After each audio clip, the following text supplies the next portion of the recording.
A year ago, they warned the Chancellor, George Osborne, that he was playing with fire over his austerity policies. Today, the International Monetary Fund says the UK economy will grow faster than any other comparable European country. The IMF says growth this year will be 2.4%. That's a lot higher than its previous forecast. Here's our business editor, Robert Peston.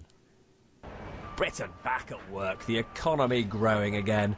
Perhaps a surprise, though, to the influential International Monetary Fund, which was warning recently that the Chancellor was playing with fire by not easing off on spending cuts when our economy was flat as a pancake. Is George Osborne smug that he ignored the IMF's counsel? Well, we had some advice to avoid taking the difficult decisions in Britain, but we rejected that advice. We rejected the quick fixes and the easy options, and by working through our plan, we are delivering economic security for the hard-working people of this country, and that's reflected in the good news today. Although we don't yet have the official figures, growth last year was probably around 1.8%. But at the end of 2013, the recovery accelerated. And that's why the government's official forecaster, the Office for Budget Responsibility, and now the International Monetary Fund, are expecting growth this year, 2014, of 2.4%. However, many economists think they're still too pessimistic.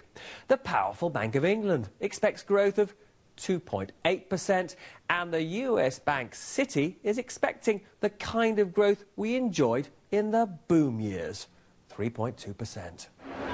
But gratifying as it is that we're growing again, there may be bumps in the road. Too much of the UK's recovery is arguably based on consumer spending, shopping, rather than investment, and is vulnerable to rises in interest rates.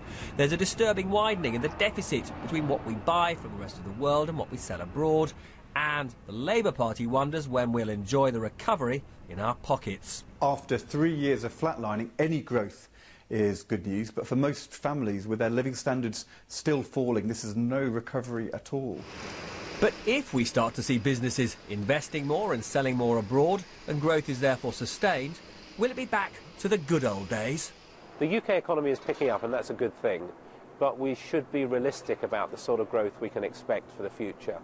We're not back in the world that we were before the financial crisis, when the UK and other Western economies had a world of easy money, cheap imports and confidence that has now gone, and therefore underlying growth rate is going to be weaker. Unlike economies doing worse than us right now, Britain's national income is still less than it was at the time of the 2008 crash. Our recovery is real, but it will be some time yet till we're again as rich as we were before it all went so horribly wrong. Robert Peston, BBC News.